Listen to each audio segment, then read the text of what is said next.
para guru kita, para masyaikh, para habaib, para ustadz, para tokoh yang hadir pada hari ini, jemaah sekalian yang datang dari seluruh Indonesia berupa perwakilan-perwakilan yang seperti disebut Pak Fadli tadi, menggunakan dananya sendiri untuk datang ke titik ini, menyatakan aspirasinya kepada Presiden Republik Indonesia dan tidak kepada yang lainnya. Pertama, kami berterima kasih karena diundang sebagai pimpinan DPR menerima Habib Rizik dan seluruh ulama yang datang, dan kami berjanji untuk datang, dan sekarang kami penuhi janji itu. Dari Masjid Istiqlal sholat Jumat sampai di sini, kami memperkirakan seperti kata Pak Amin Rais, inilah parlemen jalanan terbesar dalam sejarah Republik Indonesia.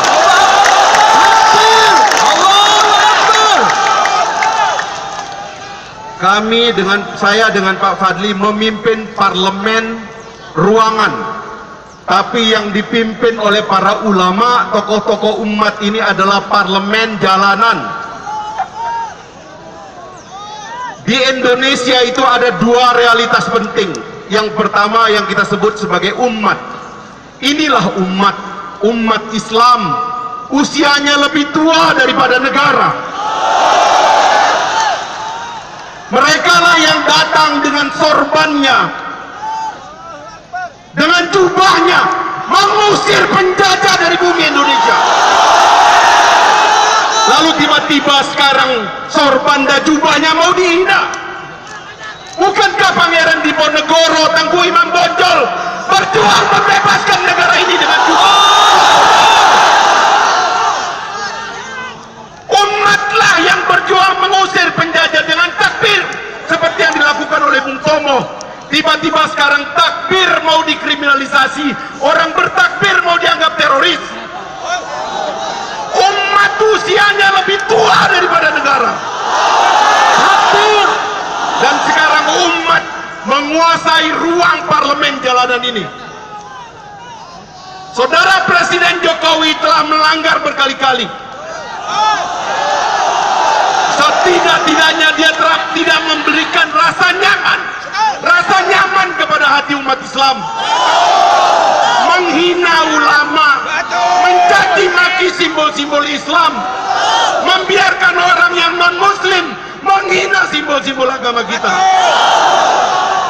Ini tindakan yang memberikan rasa tidak nyaman kepada umat, dan sekarang kalau umat itu bangkit adalah wajar dan benar adanya. Oleh sebab itu tadi sudah dikatakan oleh Pak Fadli, Presiden juga melanggar hukum.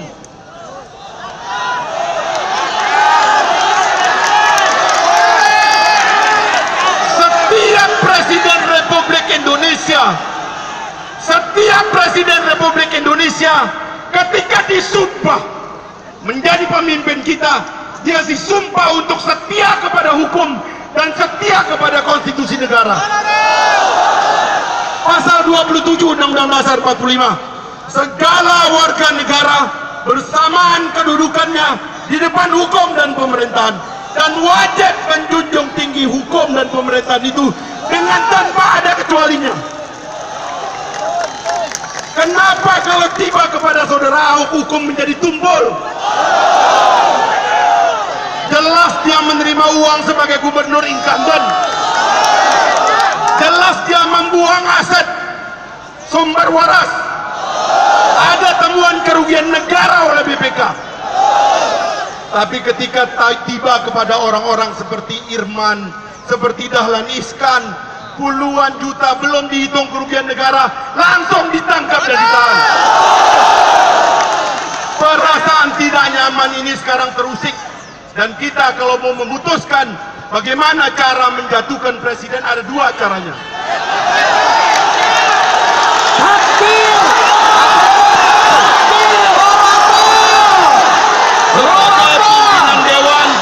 Sebagai pimpinan dewan, saya akan memberitahu cara yang legal.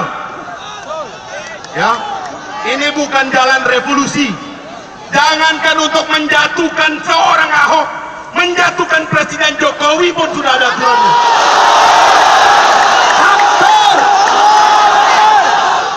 Seorang presiden ketika terbukti melanggar konstitusi, dia langsung bisa kita galang hak menyatakan pendapat bahwa presiden telah melakukan tindakan tercela, melanggar konstitusi.